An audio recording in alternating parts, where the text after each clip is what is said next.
Hello there and welcome back to another edition of the Hot Lot Classic Remastered. This time take a look at the 1998 Alfa Romeo 155 2-litre twin-spark 16 valve. Another twin-spark Alfa Romeo to take on the course, or TS as it's shortened to here for some reason. Unlike the other twin-sparks, I'm not expecting this one to set the world alight. Alfa Romeo, the twin-spark cars around here have been very quick indeed. 156 almost broke into the under 30 club. GTV, first front-wheel drive car to break into the under 30 club. And even the 166 was improved over its V6 equivalent with the twin spark. But this one, despite having the same engine, for some reason it doesn't get the turbo upgrades. So that means we're dealing with a naturally aspirated one here. So probably not going to be as quick, but it'll be interesting to see. Interesting note on this 155, for whatever reason, the race modification wears the DTM livery, while as the DTM version of this car, which is in the Alfa Romeo special dealership, has the BTCC livery on it. Don't know why, but that's the decision they made. I don't think it's an inherently awful decision, because I think this livery looks really cool on this car, in the same way it looked really cool on that car as well. So there you go. That was the decision they made. So, front engine, front wheel drive, 274 horsepower, 1,110 kilos. Can you believe they made the 155 as late as 1998? I can't.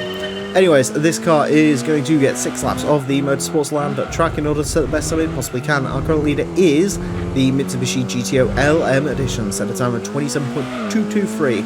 The 155 twin spark, unlikely to beat that.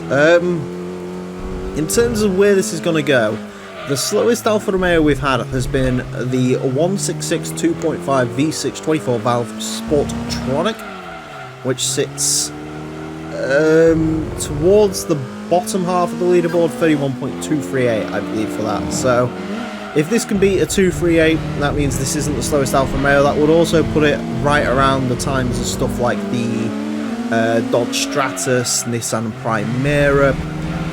So, sort of similar-ish touring cars. Of course, the key thing to mention on those cars is stuff like the 2-litre Vectra, 2-litre Primera, and the Accords and so on. They're all 40 horsepower up on this, so they are probably going to be quicker. 31.378 on its opening gambit, that's not bad.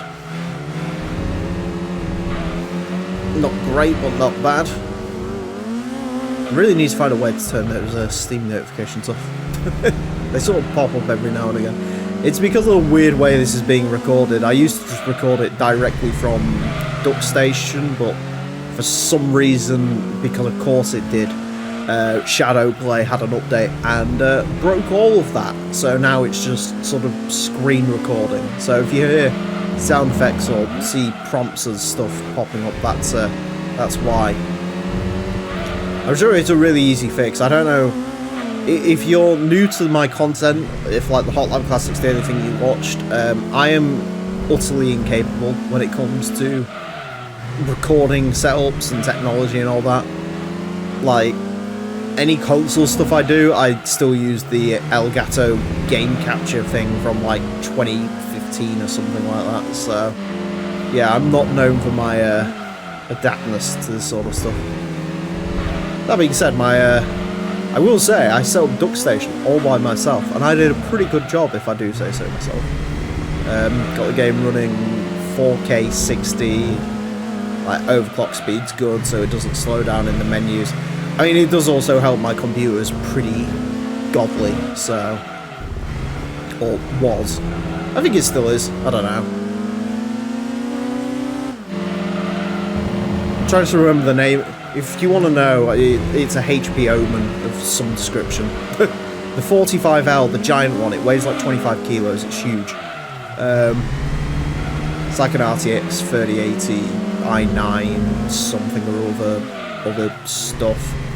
It's got like 5 cooling fans, so it runs at like a solid 60 degrees at all times. It's really good. I like it. I buy pre-builts because I hate building stuff. To the line, 31.199. Not the slowest Alfa Romeo we've ever had. Good time from the 155. It's definitely lacking power. If this had like 320 horsepower, this would be like a 30.5 car easy, because it is really nice to drive. It's absolutely effortless, but yeah, it's just not as quick as its contemporaries at the Alfa Romeo dealership. It's something you should bear in mind.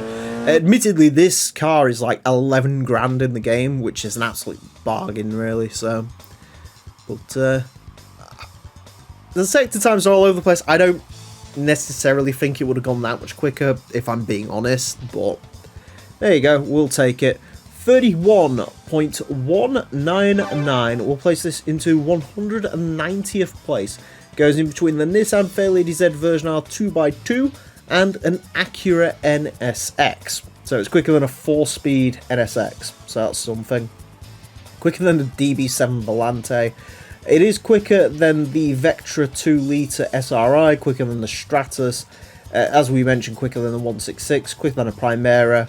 Not quite same speed as cars like the Neon, Mark IV GTI, Preludes, the Primera GT we had not long ago, 31.109. I mean, it's not... It's sort of in that in-between. It's not a bad front-wheel drive car, certainly, but it is desperately in need of more power, which unfortunately it doesn't get. So there you go. Anyways, that is it for this episode. Thank you all very much for watching. Join me next time when I'll be driving something completely different. Until then, farewell.